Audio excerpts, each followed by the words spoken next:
So how do we address waste? How do we address the extraction of non-renewable resources? How do we build a sustainable society that benefits everyone?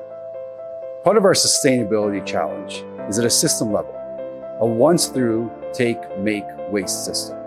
A system where material, economic, and human resources are discarded after a single application. The circular economy tackles these challenges, shifting from linear system to one where the value of resources is captured for secondary uses or new materials. A system where economic and social benefit is not reliant on additional material extraction or greenhouse gas emissions. Focusing on case studies, resources, and tools to take action. McMaster University's Circular Economy course teaches professionals how to implement circular economy strategies into their organizations today.